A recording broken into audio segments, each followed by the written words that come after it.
국내 유일의 아시아 전문 팟캐스트 아시아팟.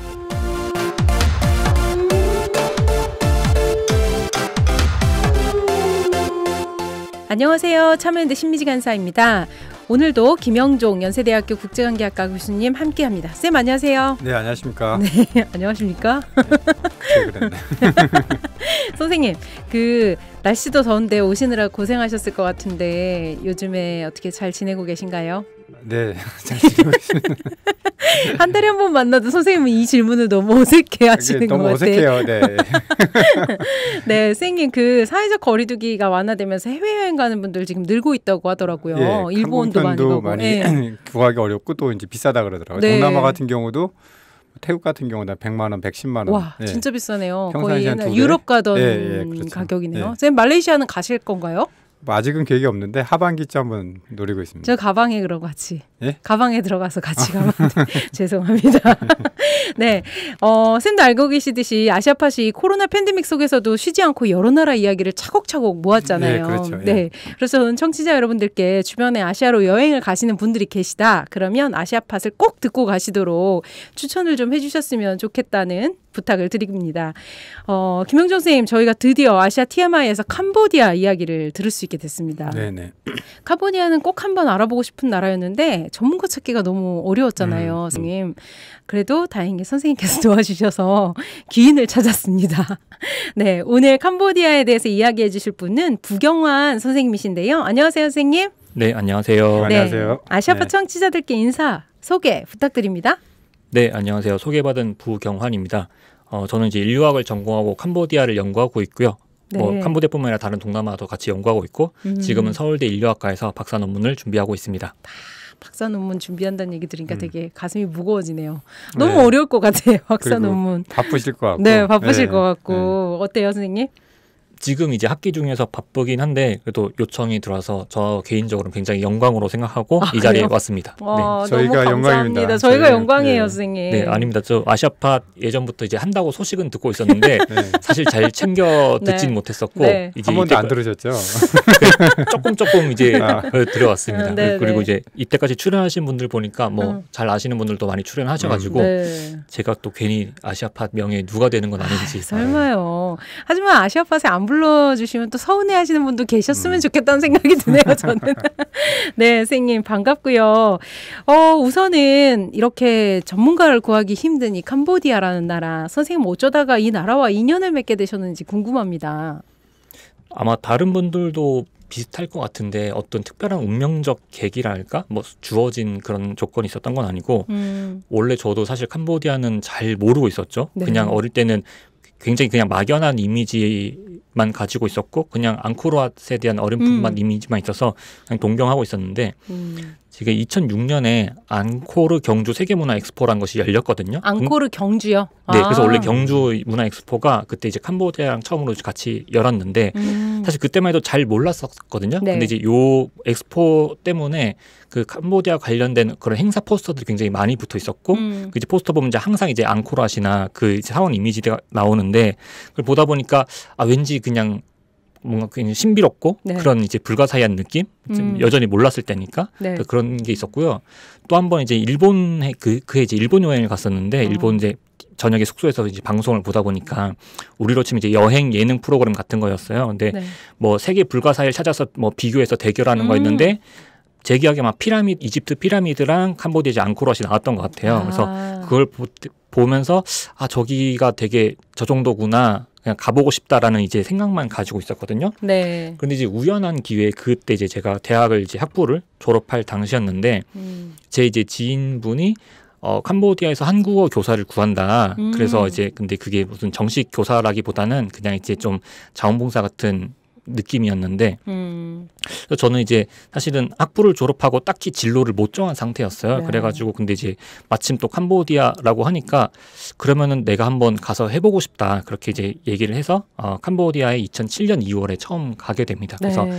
반년 정도 그 딱게우주라고 하는 이제 프놈펜 남쪽에 있는 딱게우주의 이제 한 시골 마을에서 제가 한 반년 정도 이제 제 또래 친구들이랑 같이 한국어 교육을 하게 됐는데요. 그때 이제 처음 제가 가기 전까지만 해도 이제 굉장히 그런 이때까지 전혀 살아보지 못했던 새로운 환경에서 살아보고 싶은 마음이 커서 이제 간 것이 있었는데 막상 살아보니까 이게 너무 힘든 거예요. 왜냐하면 그때만 하더라도 거기 이제 전기도 안 들어온 마을이었고, 네, 수도도 안 들어오고, 그러니까 날씨는 더운데 모든 것이 불편하고 힘들고 그러다 보니까 이제 또 이 사람들이랑 뭐 문화적으로도 안 맞고, 그러니까 사실은 좀 내적으로나 좀 막 갈등 같은 것들도 있었어요. 근데 어느 정도 시기가 지나서 제가 이 사람들을 그러니까 이 사람들이 이렇게 문화구나라고 이제 그걸 그냥 제가 이해하고 수용을 하고 나서부터는 이제 모든 것이 막 너무 다 행복하고 너무 다 즐거운 거예요. 그래가지고 그 이제 초반만 좀 지나고 나서는 굉장히 정말 행복한 시간을 보냈고 그때가 계기가 돼서 제가 이제 인류학이라는 학문을 공부하게 되고 또 이제 뭐 캄보디아나 이제 동남아시아에 대해서 계속적으로 이제 연구를 해오고 있었던 것이 됐던 것 같습니다. 그래서 그때 캄보디아를 갔던 것이 그냥 인생의 제 이제 진로가 바뀌는 터닝 포인트였다고 할 수가 있습니다. 결국은 뭐 대부분 연구자들이 운명적인 만남 뭐 그런 것 같아요. 진짜 비슷하네요. 약간 인류학을 먼저 하셨다 캄보디아를 하셨나 했더니 그게 아니라 캄보디아를 만나면서 그렇죠. 인류학을 하게 되셨고 또 연구도 하게 되셨다는 운명적 만남이네요. 저도 한 그쯤에 캄보디아를 갔던 것 같은데 2006년쯤에 여행 가신 건가요? 네, 저희도 무슨 제가 여기 참여연대 오기 전에 다른 단체에 있었을 때 거기서 이제 아시아를 좀 잘 배우고 겸손하게 만나자 이런 프로그램으로 이제 캄보디아를 가게 됐었던 거거든요. 그래서 이제 만나게 됐는데 선생님이랑 비슷한 시기였던 것 같다는 생각이 듭니다. 언제 지나갔을 수도 아니다. 선생님은 너무 시골에 계셨군요. 근데 뭐 저도 이제 중간에 이제 뭐 CM랩 방문했었고 아마 2000년대 중반 딱 그쯤이 이제 한국에서 캄보디아 앙코르와 관광을 굉장히 많이 가기 그렇죠. 시작한 시기였다고 알고 있습니다. 네, 맞아요. 그때 앙코르 갔을 때도 한국 사람이 많았어요. 그때가 또 한국에서 그 건설붐 뭐 이런 것도 캄보디아 건설 투자붐 이런 것도 맞아요. 그때 막 건물들 막 짓고 있다 막 이런 얘기 하셨던 것 같아요. 나중에 이제 문제가 됐죠. 네, 맞습니다. 그래서 사실은 그때 이제 한국 또 문화도 이제 대중문화도 알려지기 시작하고 그래서 사실 제가 그때 캄보디아 갔던 것도 그 캄보디아 사람들이 이제 한국으로 이제 이주 노동하러 오기 위해서 한국어 교육 어떤 수요가 필요했었고 그다음에 또 개인적인 차원에서도 한국 문화에 대한 관심이 막 생겨날 때였습니다. 그래가지고 제가 갈 수 있었던 그런 계기가 됐던 것 같습니다. 그러면 선생님한테 이거는 꼭 물어봐야겠네요. 선생님에게 캄보디아는 어떤 나라다 한마디로 정의하신다면 이게 제가 이제 사전에 이제 뭐 이런 내용들에 대한 질문을 받고 사실 제일 고민을 하고 답을 하기 어렸던 문제가 이 모든 선생님들이 캄보디아를 어떻게 한마디로 저는 질문 어려워요. 네, 이게 사실은 굉장히 좀 중요하기도 하지만은 또 워낙 많은 수사들이 이때까지 나와서 그거를 이제 참 고르기가 쉽지 않았는데 처음에 원래 이게 떠올렸던 거는 이제 그냥 킬링 필드에서 리빙 필드로 이런 수사가 있는데 사실은 이거는 뭐 우리나라도 예전에 방송에서도 타이틀로 쓰였었고 뭐 외국의 책 제목도 있어 이런 이 수사는 굉장히 많이 쓰이기 때문에 그래서 좀 이거를 그대로 다시 쓰기보다는 좀 고민을 해봤는데 사실 뭐 재미있는 표현은 아니지만은 그냥 유구한 역사, 강인한 민족 이렇게 좀 정리를 하면 어떨까 생각을 해봤습니다. 진짜 재미는 없네요. 죄송합니다. 네. 유구한 역사, 강인한 민족. 근데 오늘 나눠주실 얘기를 뭔가 함축하는 듯한 그러니까요. 뭔가 그게 담겨져 있는 듯한 느낌이 듭니다. 네, 그럼 본격적으로 한번 캄보디아 얘기를 시작해 볼게요. 캄보디아는 그 지리적으로는요, 태국, 베트남, 라오스 하고 맞닿아 있잖아요. 근데 이런 지리적 특징 말고도 캄보디아만을 갖고 있는 특징들이 있을 것 같은데요. 청취자들이 캄보디아라는 나라를 좀 그려보실 수 있게 설명을 좀 부탁드릴게요.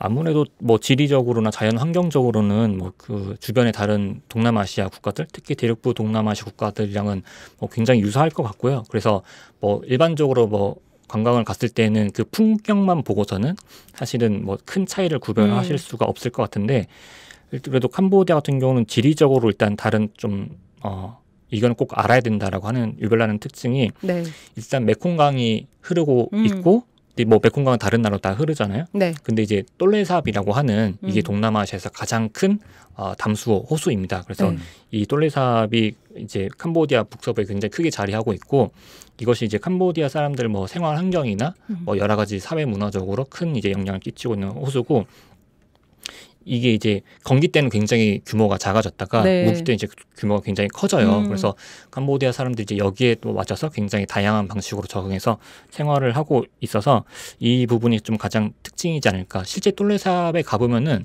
워낙 커서 그냥 바다에 간 것 같거든요. 그 호수 건너편이 보이지 않아요. 그래서 그 정도로 이제 굉장히 큰 호수고 또 하나 이제 제가 다른 특징이 뭐가 있을까 고민을 해봤는데 흔히들 이제 동남아시아 하면은 뭐 다민족, 뭐 다양성, 문화 다양성 이런 얘기를 많이 하잖아요.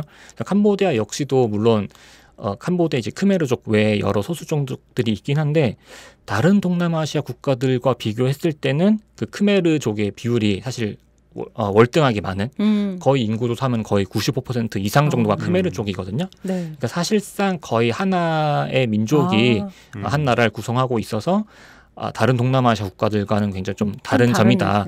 예, 그 얘기를 말씀드릴 수가 있을 것 같습니다.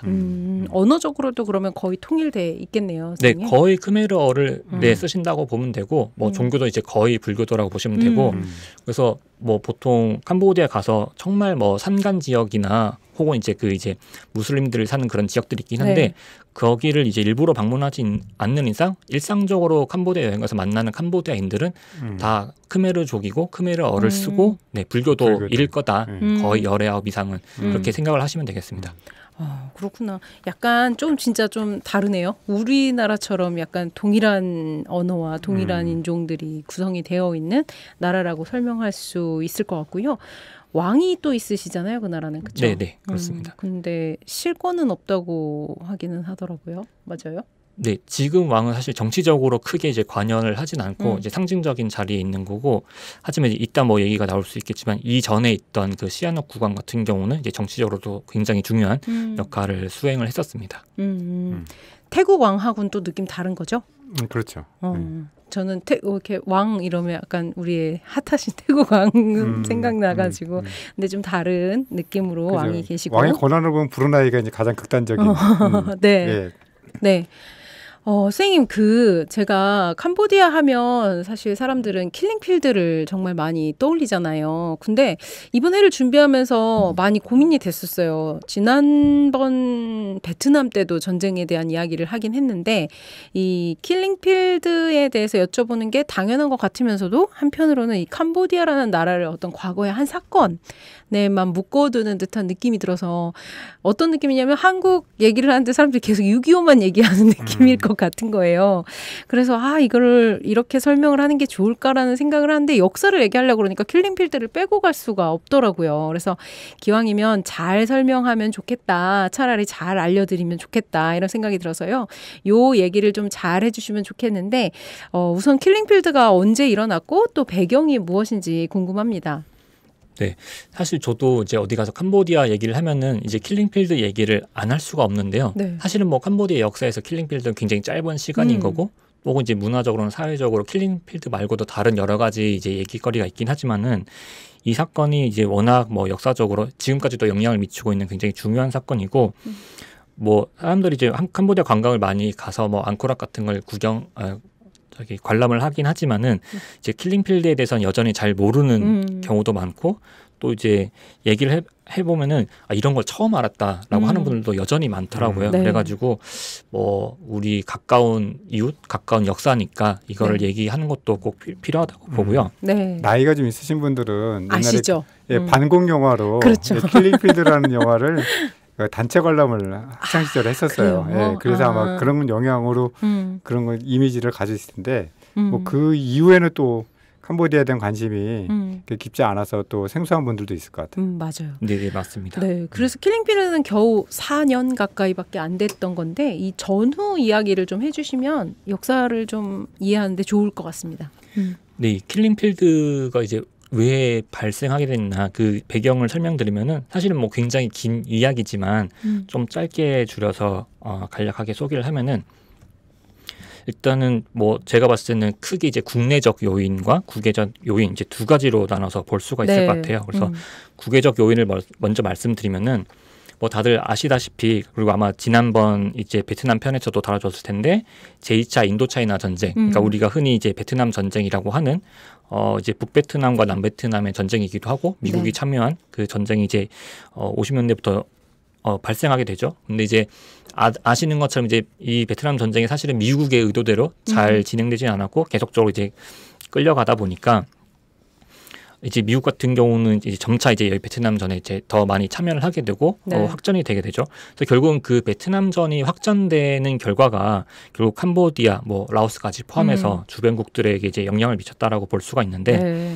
일단 북베트남군이 이제 당시 이제 뭐 공산주의, 사회주의 진영이었고 남베트남이 이제 자유주의 진영이었는데 그래서 북베트남에서 그 호치민 트레일 혹은 이제 호치민 루트라고 하는 그러니까 그 지금 이제 지도를 뭐 여러분들이 뭐 찾아보시거나 상상을 해보시면은 이제 베트남이 이제 인도차이나 반도 동쪽으로 이제 굉장히 길다랗게 이제 구성이 돼 있고 그 옆으로 이제 서쪽으로 캄보디아와 라오스가 이제 국경을 접하고 있는데 이 둘 사이에 이제 이제 경계를 정하는 것이 이제 굉장히 그 높은 산악지대예요. 그래서 이 산악지대를 타서 이제 호치민 트레일로 이제 그 게릴라전이 이제 뭐 보급을 하고 전투를 하다 보니까 미국 같은 경우는 이제 여기를 공격을 해야겠다, 폭격을 해야겠다라고 이제 생각을 하게 되죠. 그래가지고 이 호치민 루트로 예상되는 지점에 이제 굉장히 대대적인 폭격과 공습을 가하게 됩니다. 그래서 뭐 캄보디아뿐만 아니라 이제 캄보디아 뭐 동부, 북동부, 그다음에 이제 라오스 지역까지 굉장히 이제 많은 어떤 폭격 세례를 받게 되고.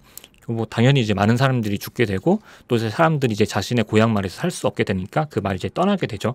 그런 부분들이 있었고, 그다음에 이제 국내적 요인을 살펴보면은 이제 프랑스 이제 식민 지배를 받다가 캄보디아, 베트남, 라오스가 이제 독립을 하게 되죠. 독립을 하고 나서 캄보디아 같은 경우는 이제 당시 프랑스 보호령 시기에 프랑스가 임명했던 그 노르돔 시아누 국왕이 이제 국왕 자리에 올랐었고 나중에 이제 뭐 왕위를 아버지에 물려주고 자기가 이제 총리로서 역할을 하지만은 기본적으로 이제 시아누 국왕이 캄보디아라는 나라를 통치를 하던 시대였는데 이 1970년이 되면서 이 시아누에게 반대되는 세력, 이 정치적 반대 세력들이 론놀 장군과 이 시릭 마딱이라는 제 사람이 있었는데 이 사람이 쿠데타를 일으키게 됩니다. 그래서 시아누를 이제 시아누기 당시 이제 국외에 이제 방문 중에 이제 쿠데타를 당해가지고 이제 축출을 되게 되고 결국 이제 70년에 쿠데타가 성공해서 크메르 공화국이라는 이제 나라가 새롭게 건립이 되게 됩니다. 론놀 장군이 한 거죠. 맞습니다. 그런데 이제 크메르 공화국이 뭐 계속 이전에도 그랬지만은 이제 부패하고 무능하다 보니까 이제 사람들이 불만이 이제 가중되고 있는 거죠.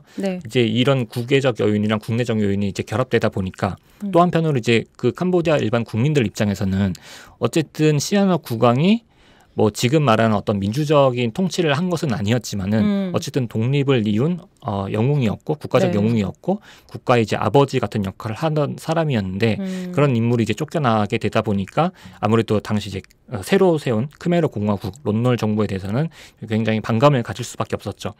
특히 이제 론놀 이 정부 같은 경우는 또 미국과 이제 결탁이 굉장히 강했었는데 이제 캄보디아 대중들이 생각하기에는 지금 베트남 전 때문에 미국으로부터 우리가 이제 공격을 당하고 근데 지금 정부도 미국 편에 서가지고 이렇게 우리가 힘들어지고 그러다 보니까 아무래도 이 정부에 반하는 세력에 눈을 돌릴 수밖에 없고 그들을 이제 지원할 수밖에 없게 됩니다. 그래서 이제 캄보디아에서 그 공산주의 세력은 사실은 굉장히 역사는 깊어요. 그러니까 그 식민시기 시절부터 인도차이나 공산당이 생기면서 그때 이제 캄보디아에서도 공산주의 세력도 생겼는데 이것이 독립 이후에는 굉장히 약화되었다가 60년대 이후에 기존에 이제 공산주의 운동을 하던 그룹들, 그다음에 이제 유럽, 뭐 프랑스나 이런 유럽에서 공부를 하고 돌아와서 공산주의 사상을 이제 전파하는 새로운 이제 그런 엘리트 그룹이 생기면서 60년대 이후에 캄보디아 공산주의 세력이 이제 굉장히 새롭게 재편되고 힘이 조금씩 커지게 됩니다. 그래서 이 캄보디아 공산당, 이제 캄푸치아 공산당이라고 하는데 이 캄보디아 공산당을 이제 쉽게 얘기해서 일명 크메르 루주라고 하는 크메르 루주 별칭으로 불리게 됐죠. 그래서 이 크메르 루주란 말은 한마디로 이제 크메르는 이제 크메르 민족을 말하는 거고 루주는 이제 프랑스어 불다라는 말인데 그러니까 붉은 크메르인 리란 뜻이죠. 그래서 이런 별명으로 불리게 됐고 이 세력들이 결국 이제 말씀드렸던 것처럼 어떤 국내적 요인과 국외적 요인이 결합되면서 점차 이제 지방에서 세력을 확장하게 되고 그다음에 이게 세력을 확장하면서 점차적으로 이제 푸놈펜 쪽으로 진격을 하게 되고 네. 결국은 이제 론놀 정부군과의 전쟁에서 승리하게 되면서 1975년 4월 17일에 푸놈펜을 이제 입성하게 됩니다. 그래서 이제 푸놈펜이 도시 지금 수도죠. 네, 그게 이제 베트남전의 종전 시기에 네. 그래서 글로 이제 가서 이제 장악을 딱 하는 건가요? 네. 그래서 그때만 하더라도 사실은 이제 지금 자료를 찾아보면은 당시 뭐 이제 외신이나 그런 데서 이제 굉장히 새롭게 이제 정권을 잡게 되는 크메르 루즈에 대해서 굉장히 기대를 많이 했던 것을 알 수가 있었어요. 왜냐하면은 그 이전까지 뭐 준 내전에 가까운 그런 이제 갈등 상황과 혼란 상황이 이제 굉장히 오랫동안 있었고 정부의 어떤 부패와 무능 때문에 나라가 굉장히 혼란스럽고 어지러운 상황이었는데 자 새로운 세력이 이제 나라를 안정화시킬 것이다. 그다음에 새로운 세력이 나라를 이제 잘 이끌 것이다라고 뭐 캄보디아 국민들뿐만 아니라 사실 외신에서도 그렇게 당시에 평가를 했었습니다. 기대를 많이 받았군요. 지지를 받은 세력이었으니까. 네, 그래서 그 자료 사진들을 보면은 이제 탱크를 앞세우고 크메르 루즈가 푸놈펜에 입성하는데 막 군인들을 환영하거나 뭐 꽃을 건네거나 이런 사진들도 남아 있습니다. 그런데 이제 사람들 기대와는 완전히 다른 일들이 이제 앞으로 펼쳐지게 되는 거죠. 거네요. 네네.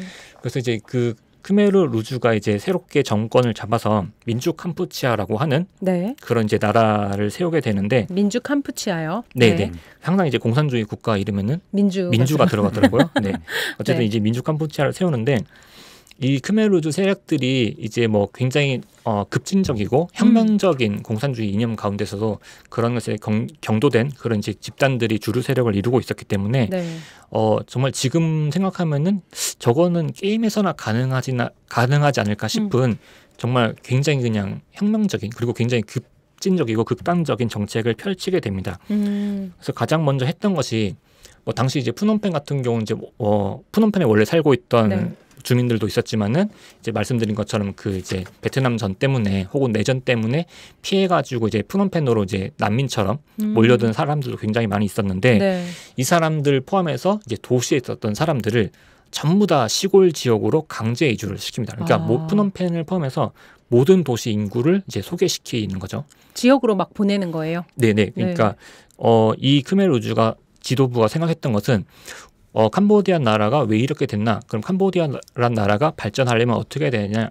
해야 되냐 생각을 해봤을 때 그 예전에 뭐 이따 말씀드리겠지만 이제 앙코르왓이 있었던 이제 옛날 그 선조들의 어떤 제국의 영화를 누리기 위해서 우리가 농업 생산을 통해서 부국 강병을 이루어야 된다. 뭐 이런 식의 이제 정책 목표를 폈습니다. 그래가지고 농업을 선택한 거군요. 네, 맞습니다. 그래서 이 모든 이제 도시민들을 포함해서 사람들을 뭐 다 이제 지방의 농촌 지역으로 강제 이주를 시키고 이제 여기서 공동으로 먹고 자고 공동 취사를 하면서 집단 농장 같은 거요. 집단 농장, 협동 농장에서 강제적으로 모두 다 노역을 시키게 되고요. 이 사람들이 이제 사실은 말만 굳까지 이제 자유가 다 박탈된 상태라고 보면 되겠습니다. 그래서 사실상 뭐 준 노예나 마찬가지일 정도 상황에서 이제 강제적인 이제 노동에 시달리게 됐던 거고, 뭐 기존에 있었던 그러니까 화폐나 시장 경제도 다 폐지가 되고, 뭐 종교 뭐 불교 국가인데 불교 다 폐지를 시키고, 그러니까 종교란 것을 금지시키고, 뭐 승려가 굉장히 사회적으로 중요한 위치에 있는 분들인데 어떤 승직도 다 박탈하고 그러니까 기존에 있었던 뭐 직업이나 신분 같은 건 하나도 인정을 하지 않는 거죠. 진정한 혁명을 하셨네요. 네, 맞습니다. 그래서 모든 것을 다 그냥 제로 베이스로 만들어 버리고 앞으로 당이 따르는 바에 따라서 혁명적인 국가를 건설하겠다. 그래서 이때를 뭐 캄보디아 영년 그러니까 캄보디아 빵년, 영년 그런 식으로 해서 정말 뭐 그냥 0에서부터 다시 시작을 하겠다. 리셋. 이런 식의 이제 사상적 엄청 과격하네요. 그렇게 했던 나라 거의 없을 것 같은데. 이거는 사실은 게임에서도 이렇게 하면은 아마 잘 진행이 안 될 정도로 현실에서 이런 선택을 한다는 것은 사실 굉장히 좀 어리석은 지금 보면은 그런 선택이라고 할 수가 있겠죠. 네. 근데 어떻게 그런 선택을 그렇게 과감하게 하셨을까? 아무래도 지금 크메르루즈 세력들이 당시 이제 집권했던 주류 공산주의 세력이 봤을 때는 기존에 있었던 이제 그 어떤 집권 세력들이 어떤 이제 뭐 지나치게 뭐 자본주의나 서구 사상에 물들어 있고 어떤 봉건적인 세습 뭐 그런 제도에 물들어 있어서 이런 것을 모두 다 혁파해야 된다. 네, 다 썩었어. 다 뒤집어. 막 거의 네, 이거예요. 네, 맞습니다. 엄청 과격하네요. 그래서 이 사람들을 다 이제 그렇게 강제 노동을 시키다 보니까 사실은 뭐 농사란 것이 우리가 뭐 농사나 지어야겠다 이렇게 얘기를 하지만은 사실은 농사는 진짜 힘들잖아요. 네, 정말 굉장히 고된 노동인 거고 농사 짓는 게 정말 쉬운 일이 아닌데 그냥 이제 농사를 짓는 것도 쉽지 않은데 사실 도시에서 농사를 짓지 않았던 사람들까지 강제 노동을 하다 보니까 당연히 탈이 날 수밖에 없었죠. 집 같은 것도 제대로 없었을 거 아니에요. 당시에. 네, 맞습니다. 사실 그때 이제 학교도 다 금지시키고 뭐 사원 학교도요? 네. 그다음에 뭐 사실 옷이나 이런 것도 다 당이 정해준 것만 입게 하고 사실은 연애나 결혼도 금지를 하고 당이 정해준 대로 하도록 그렇게 했습니다. 사실 못 살을 것 같아요. 연애 부분에서 연애에서 딱 갑자기 안 되겠네. 네. 그러다 보니까 이제 아무래도 사람들은 아침부터 굉장히 고된 노동에 시달리게 되고 그다음에 이제 자료 사진 같은 것들 보게 되면은 당시 이제 어쨌든 농사를 짓기 위해서 뭐 밭을 갈거나 혹은 수로를 만들거나 저수지를 만들거나 뭐 여러 가지 이제 노동을 하게 되잖아요. 근데 이 과정에서 우리가 흔히 생각하는 뭐 이런 기계 동력을 이용한 그런 기구 같은 것은 하나도 없고 다 그냥 손으로? 맨손으로 삽과 곡괭이만 가지고 그러다 보니까 사실은 이게 그 막 자료 사진 중에 당시 이제 댐 만드는 뭐 소규모 저수지를 만드는 그런 사진들이 있는데 보면은 그냥 다들 맨손에 그냥 흙을 나르고 있고 뭐 곡괭이 정도로 뭐 삽만 가지고 이제 흙을 뭐 파고 있고 그런 모습을 이제 볼 수가 있겠고 그럼 이제 굉장히 사실은 그 열악한 노동 환경에서 일을 하게 되는 거죠. 그러다 보니까 아무래도 뭐 과로나 사고나 질병으로 굉장히 많은 사람들이 죽게 되고 또 사실 이런 곳을 보면은 대부분 또 의료 체계가 갖춰져 있지 못해요. 그래서 약도 없고 뭐 당연히 뭐 병원도 마땅한 데가 없었을 거고 그러다 보니까 이제 뭐 아프거나 다치거나 하면은 사실은 뭐 정말 강한 자만이 살아남고 다 사실은 이제 뭐 그냥 죽게 되거나 제대로 이제 치료를 못 받고 그런 이제 상황에 놓이게 된 거죠. 그리고 아닙니다. 굉장히 극진적인 게 정말 유래를 찾기 힘든 것 같아요. 중국의 그 문화대혁명보다도 훨씬 더. 저도 처음 들어온 것 같아요. 막 사람들이 늘 혁명 이러면 막 다 뒤집어 막 이러지만 그게 불가능하다는 걸 좀 보여주기도 한 것 같고 너무 보통 이제 과격한 변화는 제도적 변화를 통한 그 뭐 질적 개선이라든가 이런 게 연상이 되는데 이거는 뭔가 삶의 근간 자체를 다 뒤집는 거니까요. 고생을 하셨겠네요. 근데 이제 그럼 이렇게 해서 그러면은 당이 원하는 어떤 성과를 얻었는가 생산량이 늘었느냐, 뭐 쌀을 많이 수확했느냐라고 하면은 사실은 이제 아까 김영종 선생님께서 중국 예시도 들었지만은 처절하게 실패를 하게 되는 거죠. 그래서 오히려 이런 것들이 늘긴커녕은 제대로 이제 뭐 농사가 되지 않아서 기근이 찾아오고. 사실은 이제 식량 같은 경우도 제대로 배급되지 않아서 굶어 죽는 사람들이 많이 생겼고 이것이 사실 굉장히 참혹했던 것 같습니다. 그래서 제가 원래 현지 조사를 이제 캄보디아에 가기 전에는 저도 이제 뭐 대충 찾아보고 생각을 할 때 당시에 이렇게 막 고문하고 처형하고 이 킬링필드 당시 크메르 치하에서 사람들이 이제 얼마나 공포에 떨면서 살았을까 얼마나 무서웠을까 이제 그렇게 상상을 하면서 갔는데 막상 이제 당시를 경험했던 생존자들을 만나서 인터뷰를 해보면은 가장 힘들었던 거, 가장 무서웠던 거는 그 배고픔에 대한 힘듦. 그러니까 사실은 일단 뭘 먹어야지 일단 기본적으로 생존을 하고 그다음에 뭘 할 수 있는 거잖아요. 그러니까 고문을 하고 뭐 처형을 하고 죽임을 당해도 그 이전에 당장 정말 내가 고문 당하기 이전에 먼저 그냥 굶어 죽을 정도로 먹을 것이 없어가지고 힘들었기 때문에 저는 그래서 굉장히 놀랬거든요. 그러니까 정말 열의 아홉은 다 배고픈 게 제일 힘들었다. 그렇게 말할 정도로 이제 굉장히 힘들었다고 얘기를 하고 있고 이제 뭐 식량이 없으니까 뭐 이제 들판에서 아무거나 먹는 거예요. 뭐 식물이든 뭐든. 근데 이제 어린아이들은 뭘 먹어야 되고 뭘 먹지 말아야 되는지 모르니까 그거 잘못 먹어서 죽은 사람도 굉장히 많고 그래서 오히려 그러니까 제가 생각했던 것과 다르게 이 기본적인 이제 그 식량 배급 먹는 거 자체가 해결되지 않으면서 사실 굉장히 죽지 않아도 될 사람들이 무고한 사람들이 굉장히 많이 죽었다. 남은 사람들도 굉장히 많이 피해를 입었다. 그것을 느껴서 사실은 너무 이렇게 당이 어떻게 이렇게 관리를 했을까. 물론 뭐 당 차원에서 혁명적인 정책을 추구할 수 있는데 기본적인 이런 식량 배급도 안 되는 상황에서 과연 뭘 할 수 있었을까. 그럼 굉장히 좀 회의감과 그렇죠. 그런 좀 슬픔과 뭐 여러 가지 감정들을 느꼈던 것 같습니다. 그 말씀하셨던 것처럼 이렇게 배고픈 그냥 일반 사람들은 배고픔 때문에 많이 죽어갔을 것 같고 특별히 또 이렇게 그러니까 죽이고 고문하고 이랬던 사람들이 있는 거잖아요. 그 이유는 뭐였어요, 선생님? 뭐 일단은 크게 두 가지로 볼 수도 있을 텐데요. 일단 그 이전 정권에서 주요한 역할을 했던 뭐 고위 관료라든가 군인이라든가 뭐 장성이라든가 혹은 뭐 지식인 계층이라든가 자본가 계층 뭐 이런 사람들은 다 사실은 이제 척결 대상이 돼서 죽임을 당했던 네. 사람들이고 그다음에 뭐 예술가라든가 뭐 스포츠 선수라든가 이런 사람들도 거의 다 죽임을 당했다라고. 스포츠 선수는 왜 죽이는 거야? 네. 그러니까 뭐 이 사람들이 그러니까 한마디로 혁명을 추구하는 데 있어서 걸림돌이 되는 사람들이다라고 봤던 것 같고 또 이렇게 사실 하다 보면은 사람들이 당연히 이제 불만이 나올 수밖에 없잖아요. 네. 누가 그거를 수긍하면서 잘 지내겠어요. 그러다 보니까 계속적으로 흔히 말하는 혁명의 반동 분자를 색출을 해내는 겁니다. 그래서 사실 굉장히 잔인하게 썼던 방법이 뭐냐면은 그 어린 소녀들을 네. 이제 그 당의 기관병 혹은 감시병으로 키우는 거예요.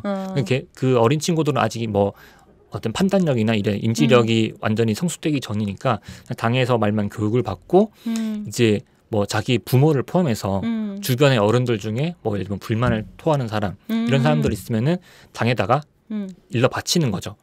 그래서 이제 이 사람들 또 소문 없이 끌려가고 그래서 그렇게 하다 보니까 너무 슬픈 일이네요, 진짜. 그래서 처음에는 이제 생존자 얘기를 들어보면은 예전에는 그냥 처음에는 뭐 애들이 와서 얘기 들어도 그냥 무시하고 했었는데 언제서부턴가 애들이 와서 얘기를 같이 들으면은 말을 안 하고 네, 말을 조심하게 되고 이런 일도 있었다고 합니다. 그러니까 굉장히 사실 너무 슬픈 일이죠. 네네. 너무 슬프고 좀 뭐랄까 처절한 일이라고 그래야 되나? 애들은 또 나중에 그게 또 상처가 될 거 아니에요. 네네 맞습니다. 네.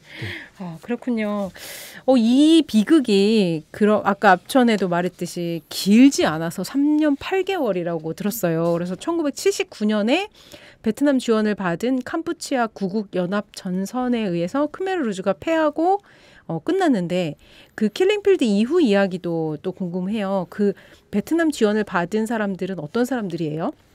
네, 사실 그 캄보디아 공산당 세력이라고 하더라도 사실은 그간에 이제 여러 가지 뭐 그룹이 나눠질 수가 있는데 네.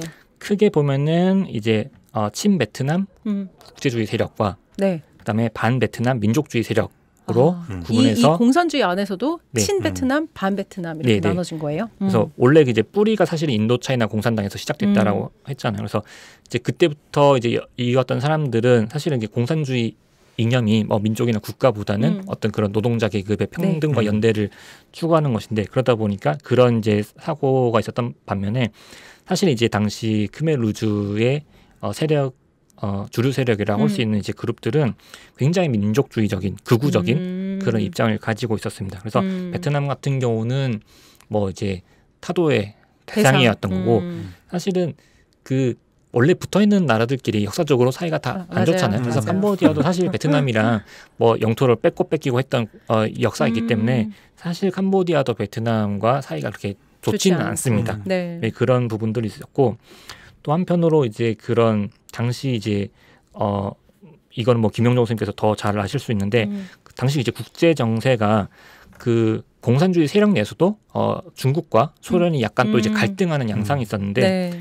이제 캄보디아, 크메르주 세력은 사실 중국과 가까웠었고 네. 베트남은 소련과 가까웠었습니다. 그래서 아무래도 이런 갈등까지 더해서 이제 캄보디아 내 공산주의 세력이랑 베트남 간에는 이제 갈등이 있었고 한편으로는 캄보디아가 크메르주가 직접 이제 예전에 캄보디아 영토였지만은 뺏겼던 영토들을 지금 이제 그 호치민 시티가 있는 메콩 델타 지역을 베트남 남부 지역 예. 상당 부분은 이제 캄보디아 네. 영역이었죠. 네, 맞습니다. 그래서 거기를 이제 원래 캄보디아 영토니까 되찾아야겠다. 그래서 막 그 국경에서 막 전투를 벌이고 또 베트남 마을에 가서 학살을 하고 이런 일들이 있었습니다. 그러다 보니까 여러모로 베트남 정부를 자극을 했던 거죠. 당시 이제 통일된 베트남 정부한테는 이제 자극이었던 거고 그래서 베트남이 한 번 공격을 하게 됩니다. 캄보디아를 77년 말에. 근데 이제 그랬다가 철수를 하게 되는데 이제 그 크메루즈 지도부가 봤을 때는 베트남이 한 번 들어왔다 나간 지역에 대해서는 야, 너네는 다 베트남 편이지 앞으로. 예, 사실 우리나라도 한국 전쟁 때 그런 일들이 있었잖아요. 서로 이제 점령을 하면서 그러다 보니까 그 동부 지역을 또 공격을 하게 됩니다. 내부 숙청을. 그러다 보니까 그 사람들은 이제 그 숙청을 피해서 결국 이제 망명을 갈 수밖에 없었던 거고 그 세력들이 이제 베트남으로 망명을 가서 아까 말씀해주신 그 캄보디아 구국연합 전선이라는 것을 결성을 하게 됩니다. 그래서 이 연합 전선이 그 베트남 군과 함께 78년 말에 이제 캄보디아로 이제 진격을 하게 되고 그래서 그렇게 오래 걸리지 않았어요. 프놈펜을 되찾는 데까지. 그러니까 크메르 우주 세력이 그렇게 군사력이 강했다라고는 이제 볼 수가 없었을 것 같습니다. 베트남이 상대적으로 이제 강했던 거고.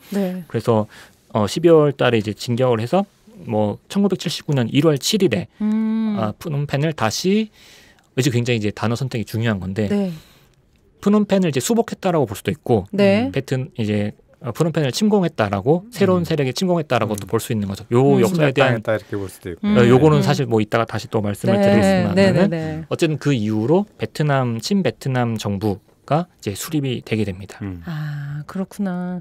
그러고 나서도 한 10년을 베트남 군이 주둔했던 거죠. 네, 맞습니다. 그래서 베트남 군이 들어와서 이제 캄보디아 인민공화국을 세우게 되는데 이제 당시 국제 사회에서는 이 나라를 인정을 안 해줬어요. 왜냐하면은 당시 이제 뭐 미국과 베트남 전쟁에서 이제 베트남이 미국이 진 거잖아요. 그다음에 이제 그래서 사실 베트남은 굉장히 트라우마인 거고 당시 이제 자유주의 진영에서 봤을 때 서구 사회에서 봤을 때는 이제 캄보디아 인민공화국은 베트남이 세운 괴뢰 정권이어서 우리가 인정할 수 없다라는 그런 이제 반베트남적인 혹은 반공산주의적인 그런 기류가 있었던 것 같습니다.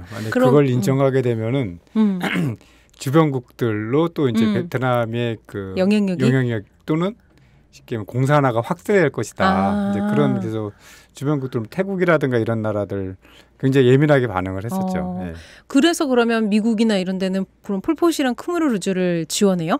편해서요? 네, 그렇습니다. 그래서 그 크메루즈 같은 경우는 이제 그 전쟁이 지고 나서 그대로 없어진 게 아니라 이제 태국과 국경 지역으로 이제 도망가서 거기서 이제 게릴라 항전을 시작하게 되고 이때 당시 이제 그러니까 친베트남 정부에 대항했던 세력이 크메르루즈만 있었던 것은 아니고 뭐 여러 가지 세력들이 있었습니다. 그래서 이 여러 가지 세력들이 힘을 합쳐가지고 민주 캄보디아 연립 정부라는 정부를 수립을 하게 되는데 사실 국제사회에서는 이 정부를 공식 정부로 인정했었고 유엔에도 이 정부가 대표부로 가게 됩니다. 이쯤 되면은 어느 편을 응원해야 될지 모르는 그런 상황이 너무 혼란하다. 또 이제 우리가 정의 관점에서 봤을 때 좋은 편, 나쁜 편 이렇게 돼 있는데 굉장히 혼란스러운 상황이 되는 거죠. 아주 혼란스럽네요. 이건 특히나 더욱더. 네, 그래서 또 이제 10년 가까이 베트남군이 주둔하다가 결국 이제 89년에 뭐 여러 가지 개혁 개방 정책을 하게 되고 베트남군이 철수를 하게 되고 물론 여전히 계속 내전 상황이었지만 그래서 이게 계속 내전이 문제가 되니까 이제 유엔이나 국제사회가 개입을 하기 시작했습니다. 그래서 91년에 파리 평화협정이 체결되고 92년부터 이제 유엔 과도 행정기구라는 것이 세워져서 그 유엔이 일단 당분간 그 이제 통치를 하게 되고 그래서 2년 동안 준비를 해서 1993년에 총선거를 실시하게 됩니다. 그래서 이제 결국은 이 총선거를 통해서 이제 헌법을 다시 만들고 그다음에 이제 뭐 의원들을 다시 뽑고 결국 캄보디아 왕국이라는 그러니까 프랑스로부터 독립했을 때 처음 세워졌던 캄보디아 왕국이 재수립되고 그게 93년. 네, 93년입니다. 그다음에 쫓겨났던 시아누 국왕이 다시 이제 왕으로 복귀해서 돌아가게 돼서 우리가 이제 지금 보고 있는 캄보디아라는 나라의 형태가 이때 만들어진 것입니다. 아, 그렇군요. 그러면 그 폴폿은 언제까지? 네, 그때 사실 이 총선거를 할 때 크메루즈 세력들은 참여를 하지 않았어요. 우리는 여기에 반대한다. 그래가지고 이제 나머지 세력들은 다 참여를 했는데 결국 이제 크메루즈는 계속적으로 남아가지고 게릴라 이제 투쟁을 하고 있었고 하지만 아무래도 이제 명분도 실리도 점점 없어지고 또 세력도 점점 약해지면서 결국은 이제 굉장히 그 세력이 쪼그라들게 되는데요. 1998년에 이제 폴폿이 그 사망을 하게 되고 그 이듬해에 이제 폴폿 이후에 이제 이끌던 까목이란 장군이 있었는데 네. 그 장군이 체포되면서 결국 이제 그 굉장히 뭐 길다면 길고 짧다면 짧았던 어떤 크메르루주 시대가 이제 막을 내리게 됩니다. 98년에 폴폿이 사망하고 따목 장군이 체포되면서 이제 진짜 크메르루주의 시대는 완전 끝난 걸라고 보면 네. 정치적 그런 역할 뭐 이런 것들이 없어지게 되는.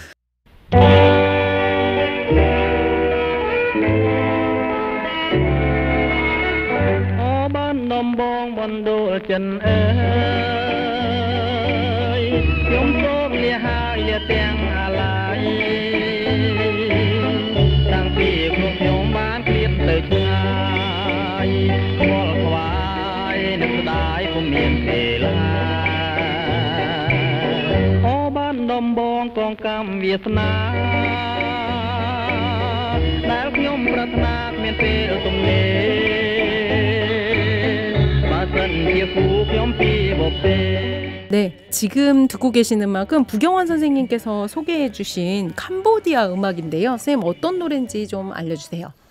네, 이 노래는 1960년대를 중심으로 이제 활동했던 과거 이제 신시사뭇이라고 하는 가수가 부른 점바 바탐방이라고 하는 노래입니다. 네. 그 바탐방은 이제 캄보디아 북서부에 있는 제2의 도시인데요. 그래서 그 굉장히 서정적이고 아름다운 멜로디와 가사가 특징입니다. 네, 선생님이 소개해 주신 점바 바탐방 좀 더 들어보고 갈게요.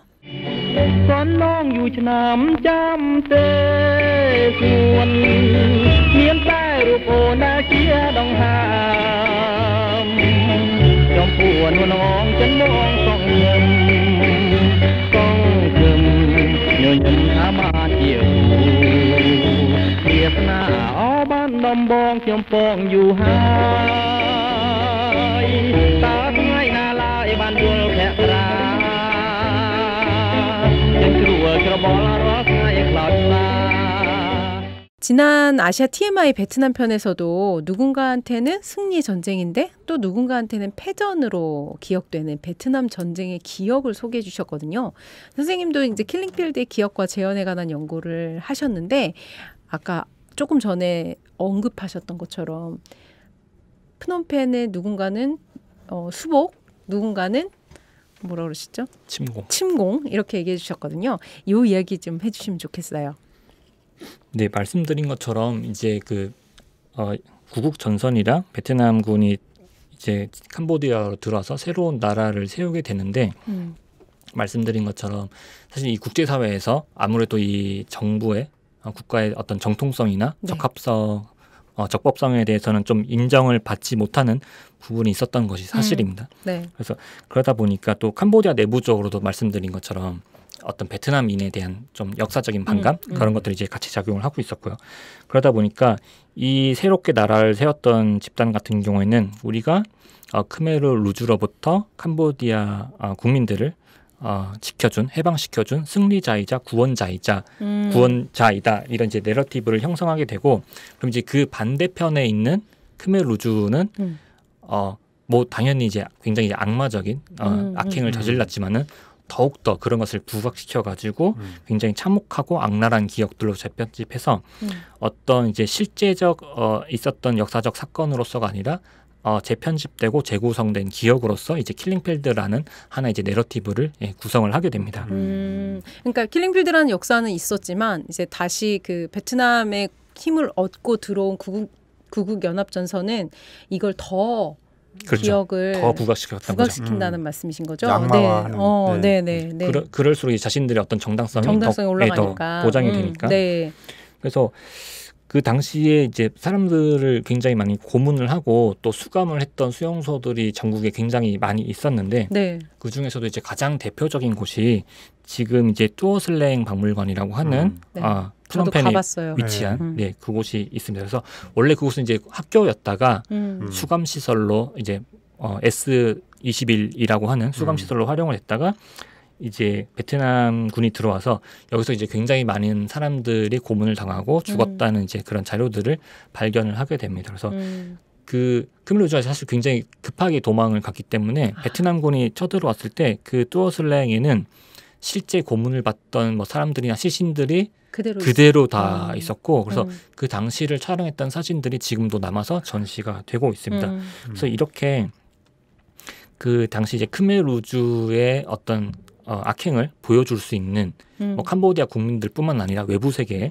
보여줄 수 있는 그런 굉장히 직접적이고 시각적이고 물적인 증거들을 다 이제 보존을 하게 되고 그런 것들을 나중에 이제 전시로까지 확대를 하게 됩니다. 그래서 네. 대표적인 것이 이제 방금 말씀드린 뚜어슬랭 이제 박물관을 만든 것이고요.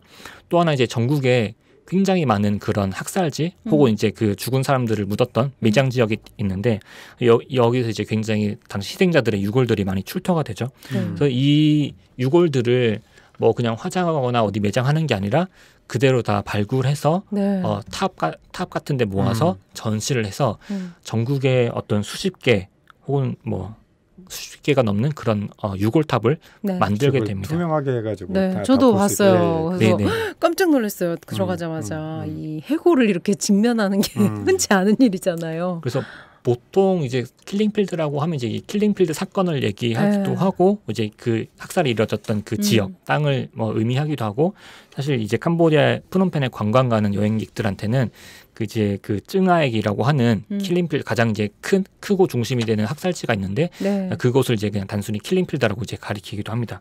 그리고 뭐 앙코르왓 관광 가시는 분들은 뭐 많이들 보셨을 텐데 그 이제 시엠리앱 시내에서 앙코르왓 유적지 가는 길 중에 이제 사원들이 몇 군데 있는데 그 사원에도 이런 유골들을 모아서 전시하고 있는 탑들이 있습니다.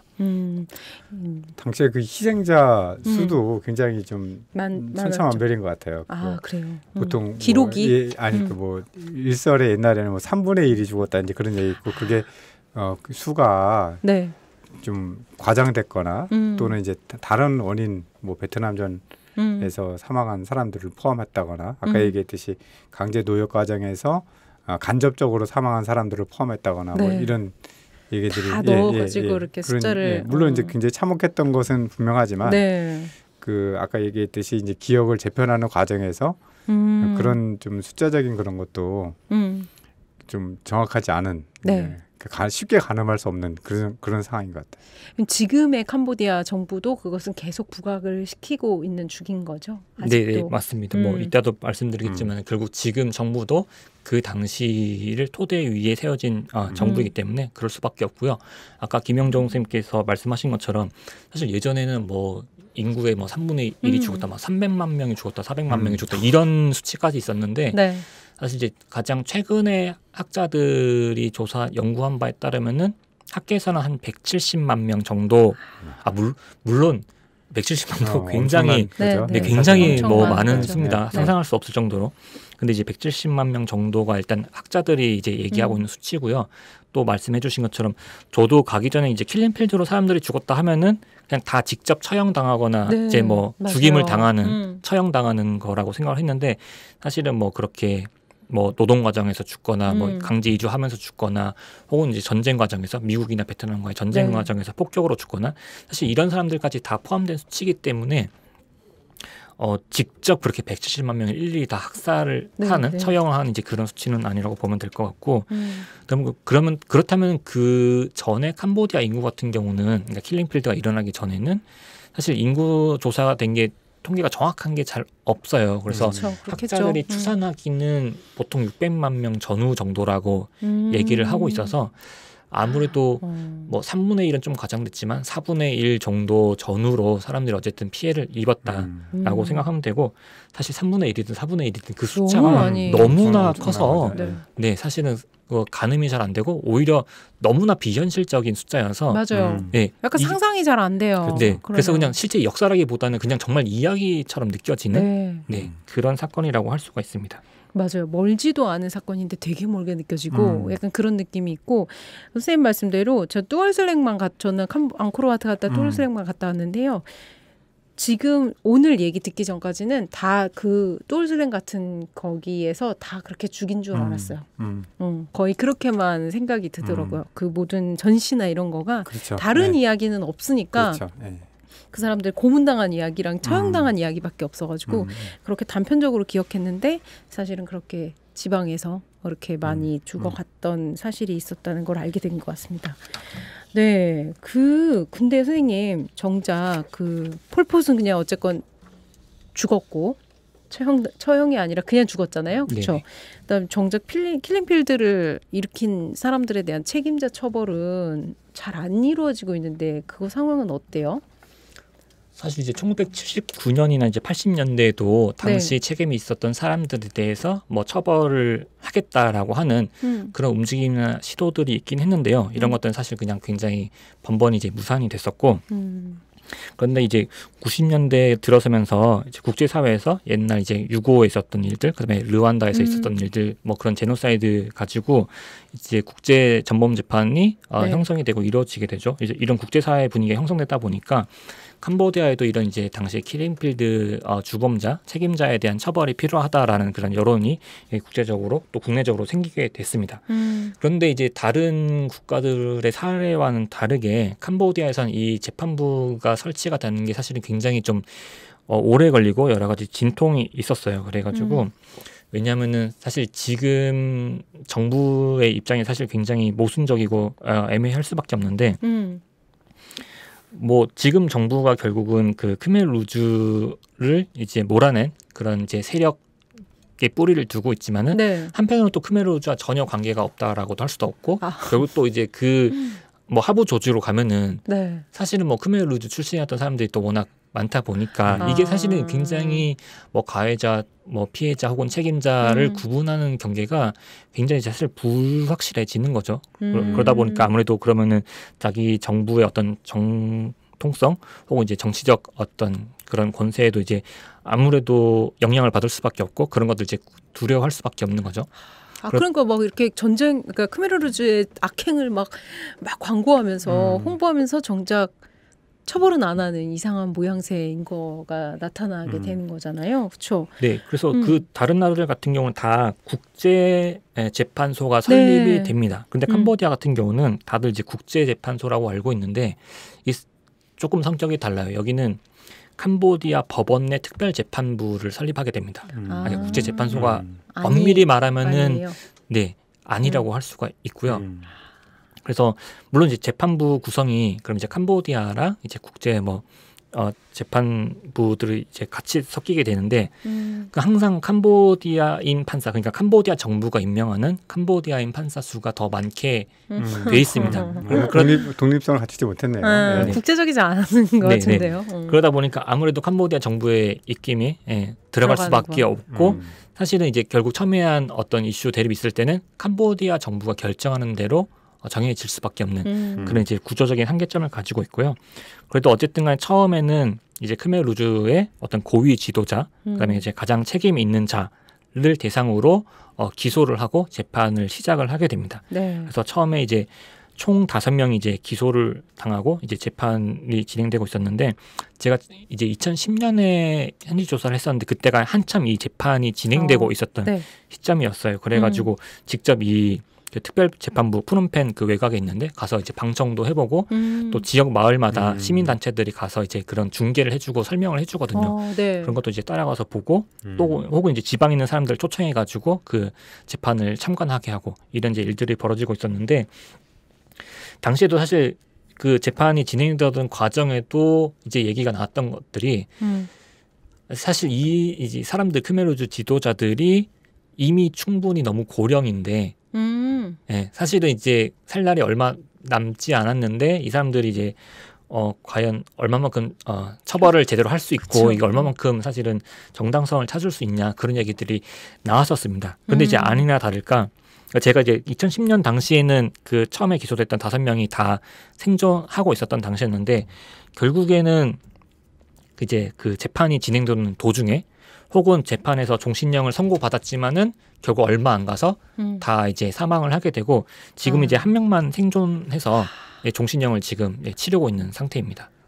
5명밖에 안 한 것도 놀라운데 그 사람들이 이제 다 고령이라서 얼마 살지도 않고 갔다는 게 너무 좀 그렇네요. 사실 그 5명밖에 책임이 없을 수가 없잖아요. 그럼요. 그 국가를 운영을 했는데 그래서 아무래도 이제 추가적으로 이제 케이스 1, 케이스 2라고 하는데 추가적인 이제 기소 사례를 더 늘리기 위해서 국제재판부는 노력을 했는데 사실은 이제 캄보디아 측 뭐 검사나 재판부에서는 그래서 굉장히 협조적이진 않았던 것 같습니다. 그래서 추가적인 기소를 해서 이 기소 대상이 확대가 되는 것에 대해서 현 정부가 좀 부담을 느끼고 있는 상황인 것 같고 그러다 보니까 사실 이 케이스 3이나 4에 대해서 얘기가 나온 지는 굉장히 오래됐는데 실질적으로 진척은 되지 않고 있다. 그렇게 말씀드릴 수가 있습니다. 그럼 거의 추가 기소는 거의 안 될 거라고 보는 게 맞겠네요, 그 선생님. 이유는 사실 뭐 현재 있는 사람들도 거슬러 올라가면 그 책임에서 자유로울 수 없는 부분들이 상당히 있기 때문이다. 맞아요. 그런 그렇기도 얘기시네요. 할 것 같아요. 예.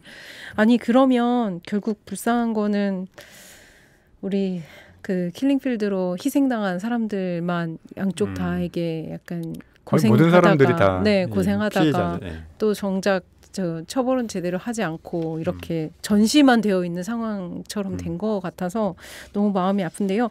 현재 정치 상황도 그리 캄보디아 정치 상황이 좋지는 않은 것 같아요. 지금 이런 상황, 그 처벌 갈정도 그렇지만 캄보디아 소식은 국내에서 듣기가 되게 어려운데요. 그나마 계속 듣는 게 훈센 총리 얘기예요. 그것도 30년째 듣고 있는 거잖아요. 저희 지금 훈센 총리가 언제적 훈센이 아직도 85년에 임기를 시작해서 35년이 넘도록 장기 집권 중인데 이 캄보디아 정치랑 민주주의에 대해서도 짧게 얘기해 주시면 좋을 것 같아요. 네, 사실 뭐 언제적 훈센이냐라고 말씀들 하셨는데 사실 뭐 처음 이제 훈센이 이제 총리했을 땐 저는 이제 굉장히 어린 시절이었으니까 기억 안 나지만 역사 이제 아카이브 같은 거 자료를 찾아보면은 처음 이제 훈센이 굉장히 그 몸이 마르고 젊었을 시적 사진이 있거든요. 근데 지금 이제 훈센이 이제 굉장히 나이가 들고 뭐 몸 풍채도 커지고 이제 세월의 흔적을 느낄 수가 있고 그 유엔이 이제 관리해서 1993년에 총선을 이제 치렀다고 말씀을 드렸잖아요.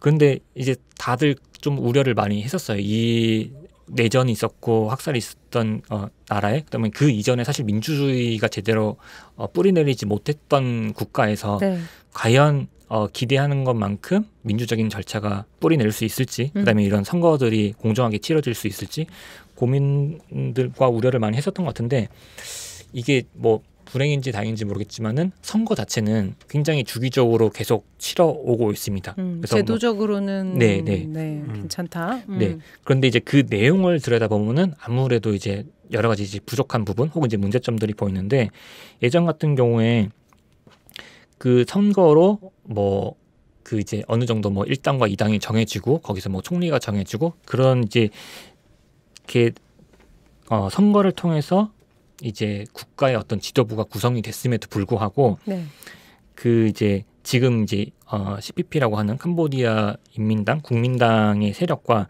당시 이제 왕당파 세력이 무력으로 충돌을 하게 돼서 사실은 그 왕당파 출신의 노로돔 라나라이라는 분이 제1총리였고 훈센이 제2총리여서 처음에는 이제 공동총리였거든요.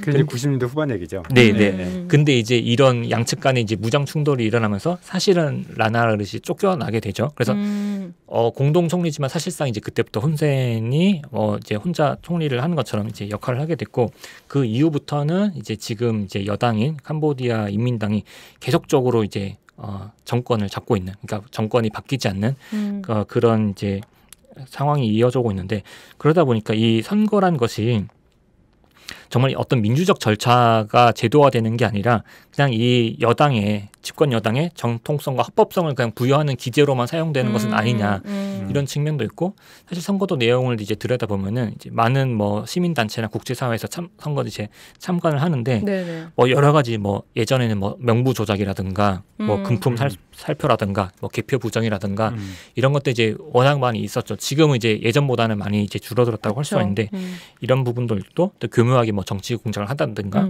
또 이제 야당 인사를 탄압한다든가 이런 것들이 이제 비일비재하게 있어 왔습니다.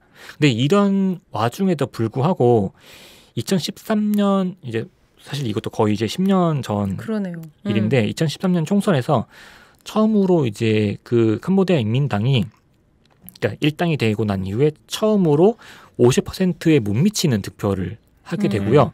그다음에 의석수도 겨우 이제 과반을 넘기게 됩니다.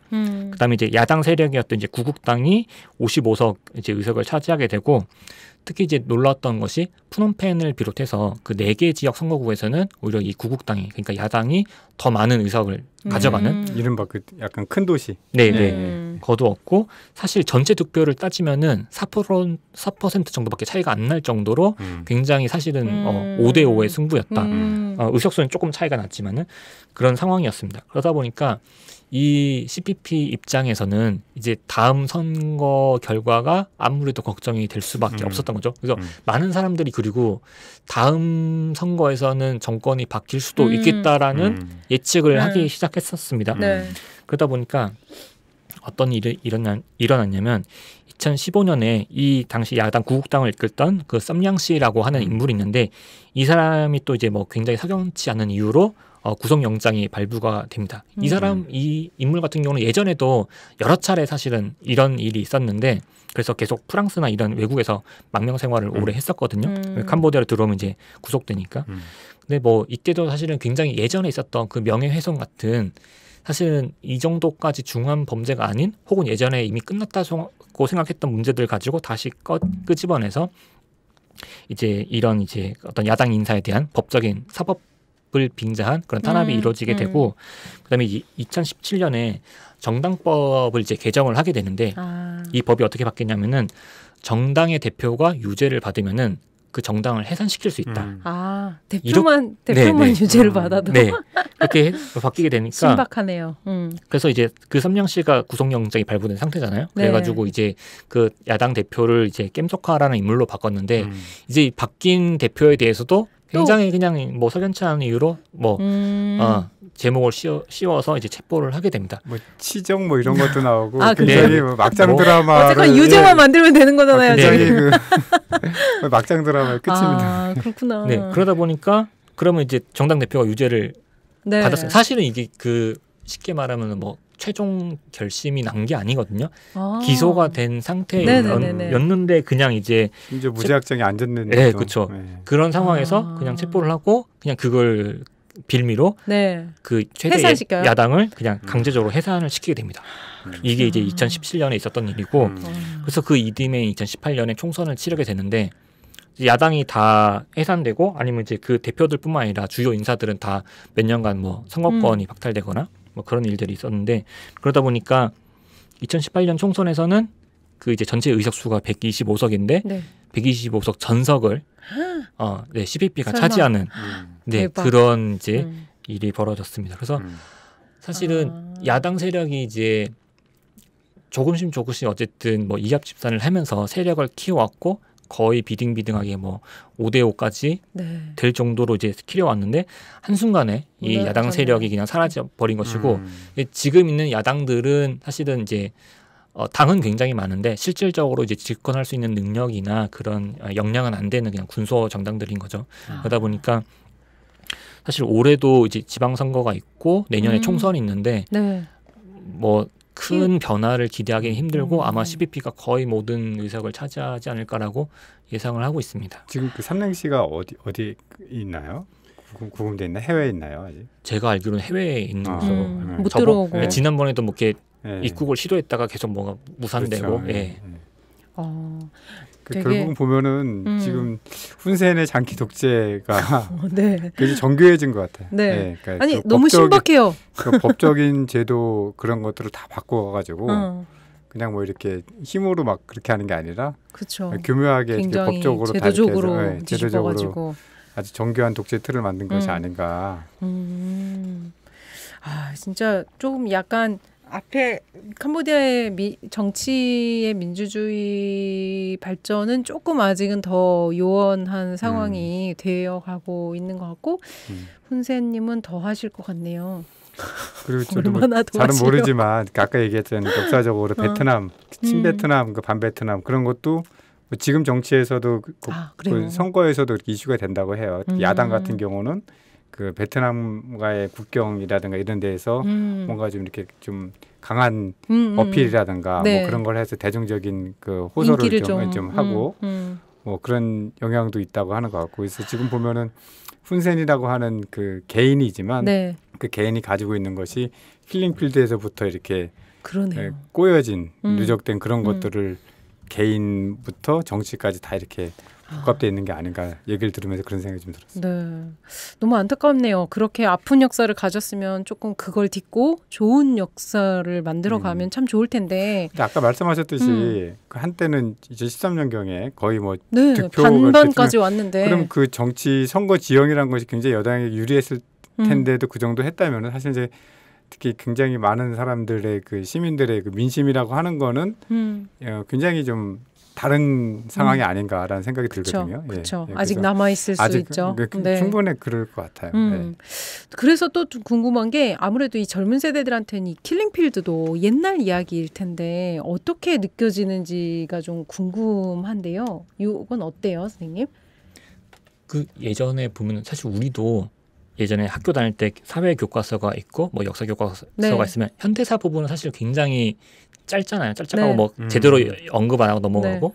그래서 물어보니까 뭐 지금은 조금 더 바뀌었을 수 있는데 교과서에서도 사실 이런 문제는 거의 다뤄지지 않고 학교 교육, 그러니까 제도권의 교육에서는 사실 여전히 좀 많이 다뤄지지 않고 있는 문제였고 아무래도 이제 어린 젊은 세대들 같은 경우는 이제 뭐 부모나 이제 그 윗세대들로부터 전달해 듣는 그런 것으로부터 이제 교육을 받는 측면이 컸던 것 같고, 근데 이제 하나 고무적인 거는 뭐 여러 가지 뭐 시민 사회나 시민 단체나 하고 이제 뭐 독립 연구기관 같은 데서 이제 당시 역사를 교육하기 위해서 뭐 책을 만들거나 뭐 교과서 같은 걸 만들어 가지고 배포하기도 하고, 뭐 일반 주민들 성인들이나 어린 학생들 초청해서 뭐 강의 같은 것도 교육도 하게 되고, 그다음에 그런 교사들을 대상으로 워크숍 같은 걸 하게 하고 이런 것들이 이제 많이 그 시민사회 영역에서 이루어지고 있고요. 또 이런 단체들이 뭐 여러 가지 뭐 공연이나 아까 말씀드린 것처럼 여러 가지 뭐 당시 장소에 대한 답사나 이런 것들을 통해서 주민교육, 그다음에 이제 젊은 세대들에 대한 교육 이런 것들을 많이